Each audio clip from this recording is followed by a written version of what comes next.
This will be the preparation and installation of the A-11976 cab kit made by Cozycab.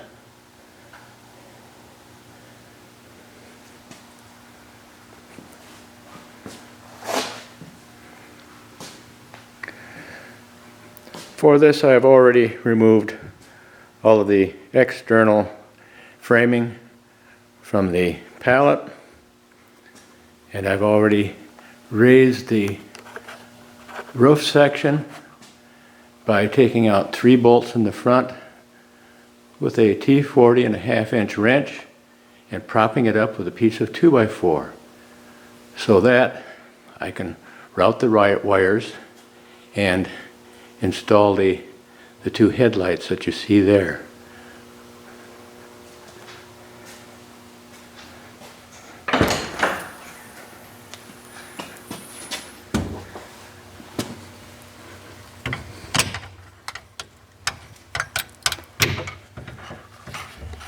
On the inside, you can see the header and the fuse block here. And to attach the jumper wire, this jumper wire here, take these 2 screws out here, raise this fuse block up, then you can easily attach that jumper wire and the ground wire necessary for the headlight. I'm going to leave this roof up because future wire looms and so on will have to come up there from the engine at a later point.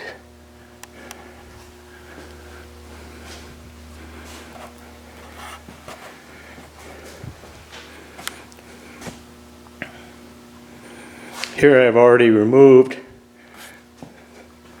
three nuts from this side, and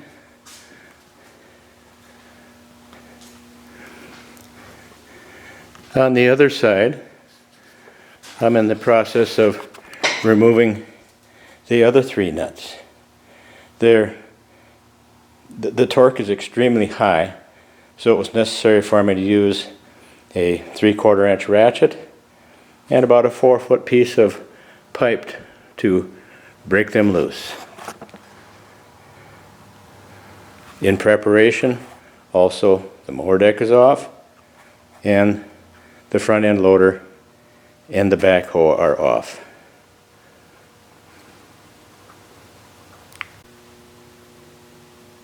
For ease during this operation, I have removed all of the nuts and bolts, put them on a piece of cardboard, and put like nuts and bolts together so that I can easily find them. Other parts out of the basic box I have spread out so I can also easily find them as I come to them in the instruction manual.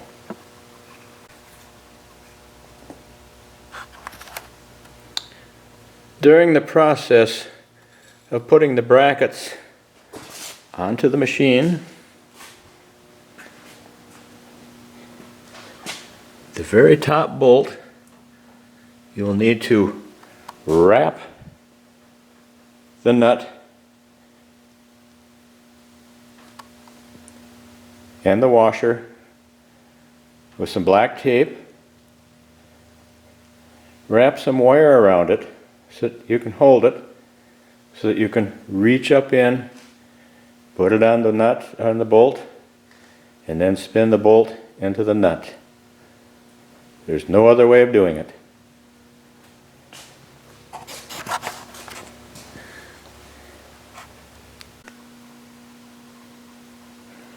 Brackets are now attached and the bolts are torqued to 200 foot-pounds.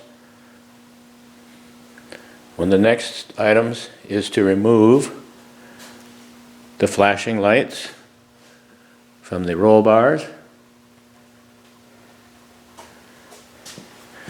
To do so, you need to cut a tie wrap that is right down here, one on each side.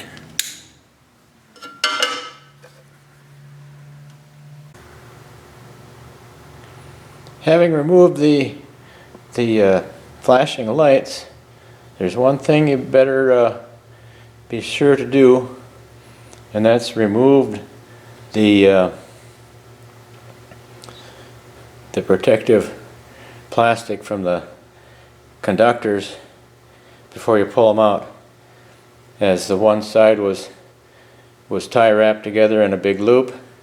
The other side seemed to be looped around some of the bolts, which made them impossible to remove. If your toolbox is located like this on your machine, remove it. It's going to be in the way of the cab.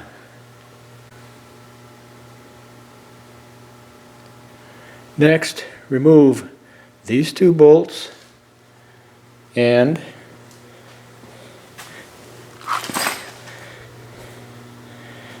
install this rear support bracket.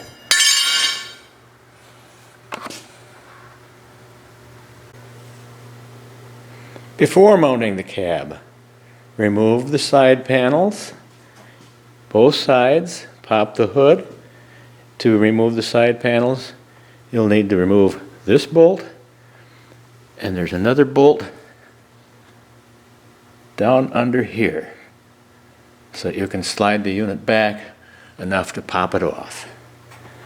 This will give you access to a fuse panel that is about here.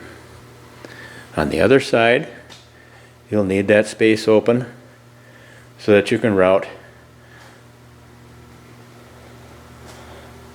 this main cable harness assembly, and also when you're mounting the front PTO assembly, you're going to need all this off so that you can run the sensor wire to the appropriate place.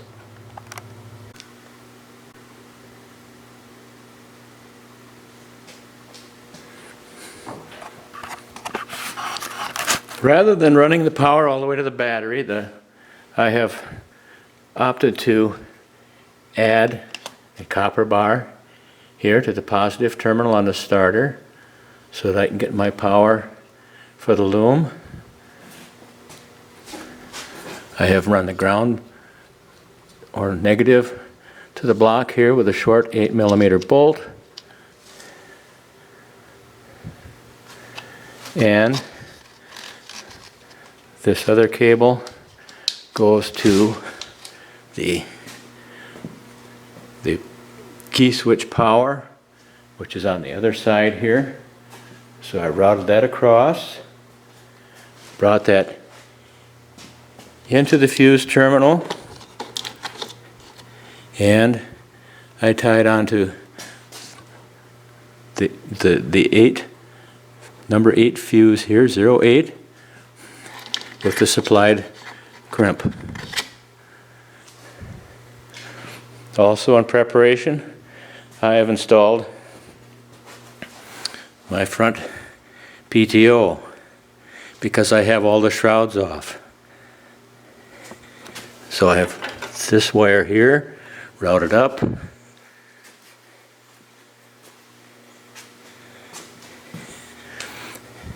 It comes around through here, fastened down there, and it attaches to this plug here.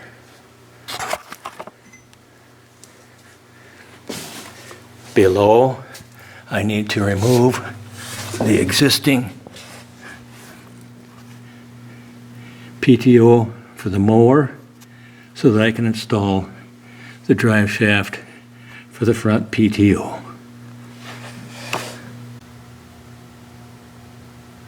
Here's a view of the installed front PTO shaft coming from the transmission all the way forward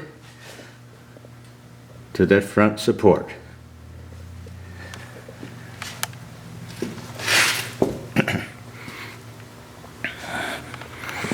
This is the piece that you removed, and you should keep in mind, don't mess with this bolt here. That adjusts the distance and the angle of the quick connect. So you'd want to remove these two and loosen this one, and it'll come out quite easily.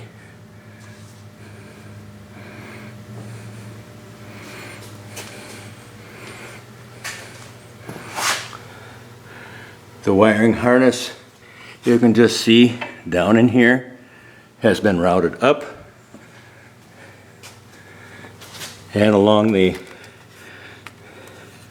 battery cable here, tie wrapped in place, along with the loom that will go into the cab. I have chosen to extend the positive cable location off of the starter so that I can mount my cables here and the negative up here to the engine block rather than going to the battery. It's a personal preference. My dealer informed me that I had a neighbor working on the same project. So I went down, had a discussion with the man, and his suggestions were remove the top, remove the doors. Still not installing the cab. Now you have all kinds of room to get inside, stand up comfortably, plus the unit will be much lighter later on when we do install. So the next process, we're going to take these two brackets and mount the lights inside of them, and then we'll mount them up on the cab and run the holes through those grommets.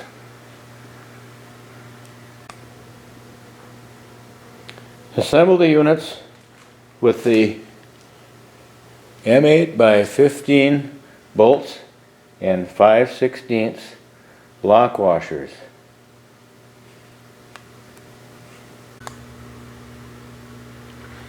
There is one of the flashers mounted on the side of the cab, and in the meantime I've also generated a fixture across the top of the frame as a way to lift this whole cab up in preparation for the installation on the John Deere.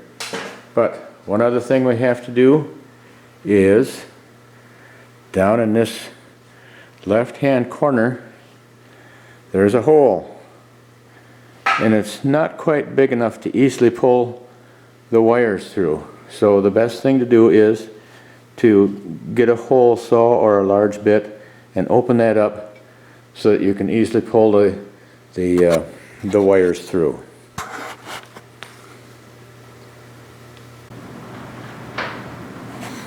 At this point, we've got all of the internal things done that are much easier to do before we put the cab onto the tractor. There we have the recirculating fan, the looms fastened in place, and that hole that I told you about up on top here has been drilled out. Only one thing remains. If you're installing a heater, now is the time. You have everything open and easily accessible. Back in here, I gotta get it so you can see this. Ah, there it is. Okay, back in there where the temperature sensor is, that's where an extension would go if you're going to install the cab heater. That's part of it. The return I'm not sure of. I didn't look at that too closely when I was at my neighbor's. The other thing is, you'll get all your hoses run down and out ready so that when you install the heater into the cab, it'll be easy to do.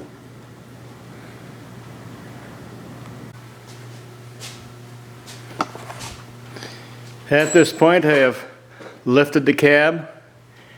Looks like I have enough clearance to to push the John Deere under. So that will be my next step. Drop the cab into place and loosely secure the right hand side with a bolt, and then on the left side drop down a fish tape, a wire, piece of cord, whatever you have, attach the power loom to that and pull it up.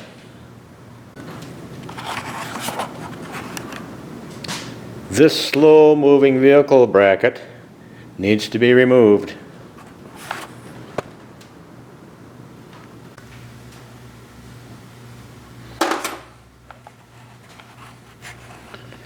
Next, install the underseat bracket.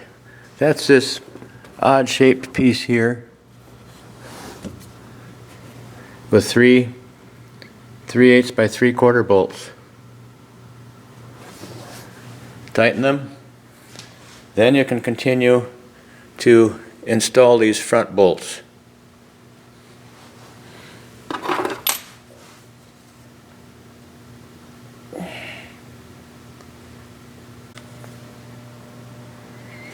Secure deck plate 19 with a bolt here and here, 1/4 20.5 with the appropriate nut, and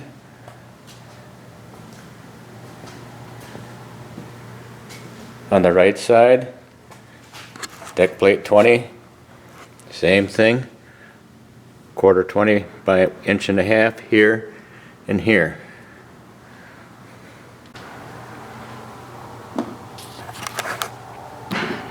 Remove these lower windows, both sides, so that you can install these pedal pockets.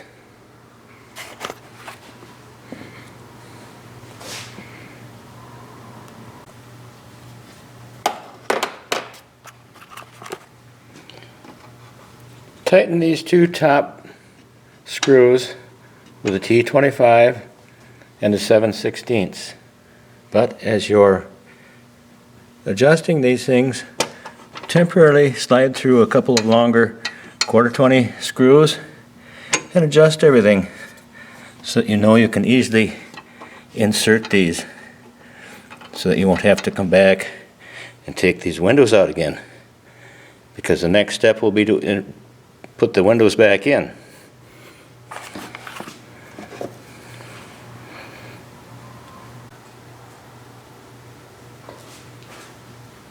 This left-hand corner piece will go in from the inside like this. Sets in, and you line it up, put in two 1/4 20 by 1/2 inch screws here.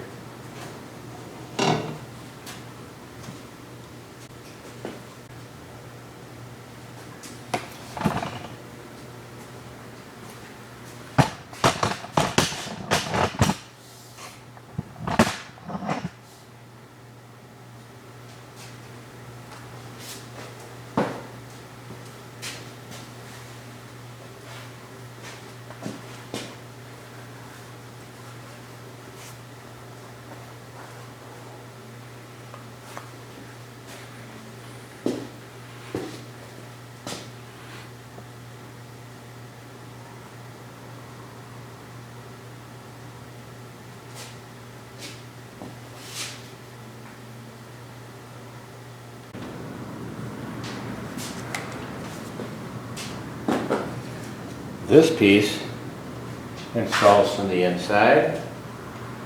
It's rather awkward. You might have to trim this foam a little bit to get everything to fit.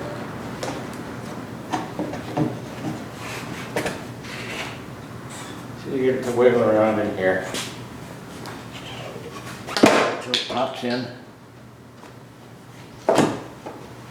like that.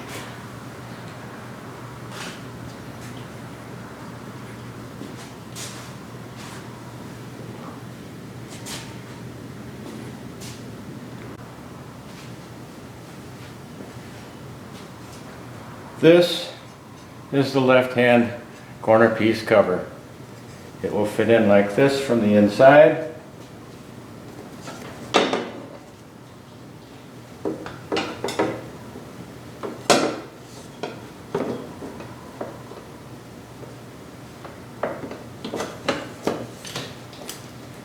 Like that.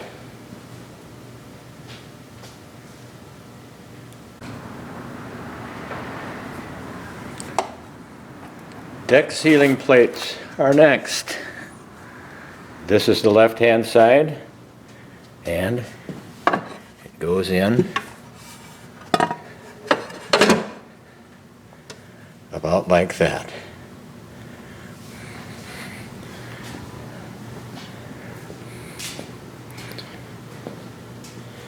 Right-hand deck sealing plate.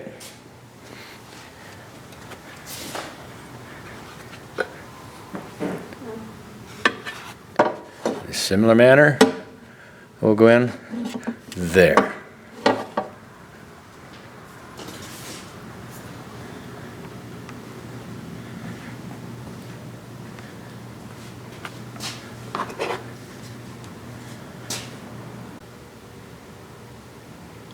At some point you need to install the flasher wire extensions, one on each side. They go from here up behind the cab material and connect to the wires that came down from the flashing units.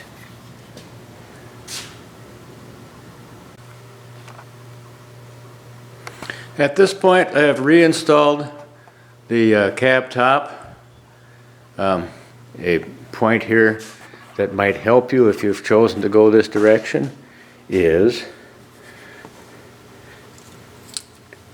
take that nut and washer, wrap some Scotch tape around it without interfering with the threads on this side, so that when you get up in those difficult areas, you can hold it and you don't have everything falling to the floor where you can start accusing the gods of being unkind to you. Next off here is the Boothel caulking that they'll have you install in various little nooks and crannies. And I have elected to probably also use some good wide black vinyl tape to cover some of those areas. Also, being sort of lazy, inventive, whatever you want to call it, I elected to leave these pins in, but I took a hardened 632 Allen drive screw, and you might want to use a nylock on this side, tighten them in there, and when my brother labeler is back in operation, I'm going to put a label on both sides saying do not drop roll bar with cab in place. That should be a good safety item, or follow Cozycab's instructions. Take the pins out and put in the bolts.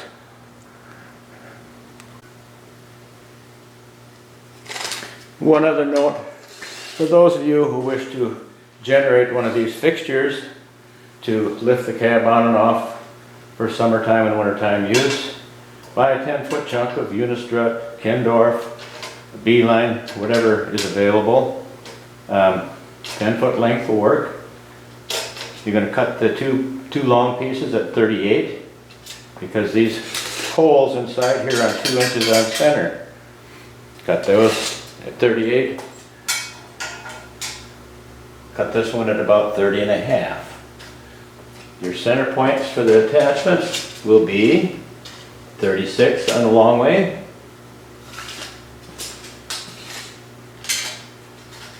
28 for the center, and that center piece at about 19 to the center from the front bolts will give you a good balance point so that the nose is slightly ahead for the installation.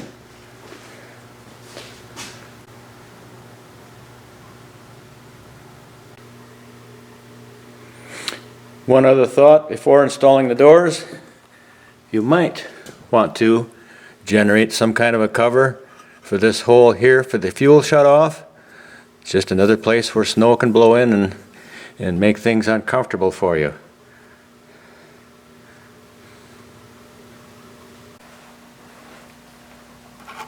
The project is nearing an end. Be certain that you're very aggressive in looking for holes that the snow might sift through. I've got most of mine all taped up. You can hold the light on the outside of the machine, be on the inside, look where the light shines through, and that's where you can seal up either with tape or the caulk supplied with the cab. A couple other items. One is here, back here behind the seat. This area is wide open. I elected to cut a piece of carpet, scrap carpet that I found. It was in a dumpster. Price was right. It was clean on both sides and a beautiful color. Ha! There it is. Fits in there nicely, covers up that hole. Down here around the pedals, you see there's quite a bit of opening. You can see through there really well. So I elected to mirror these measurements. Then I'll cut them out with a knife and test them on there. You should have a nice easy running fit on that stuff so that the carpet doesn't lift. Sort of stays in place and helps keep the snow out. Things that are left, we've got to put the doors on yet, and the outside mirrors. I think that will be something that you should be able to easily figure out. The other thing is, I mentioned drilling a hole. That was on the other side, where this loom goes down up here.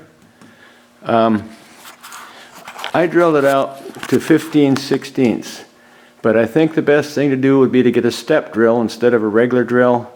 Step drill or something similar to that so it won't catch, and the bigger you can make that hole the better. Probably 1 inch is going to be about the maximum you'll be able to get, and it'll make that so much easier to pull that loom up. I hope this little video I've made helps you out in your project.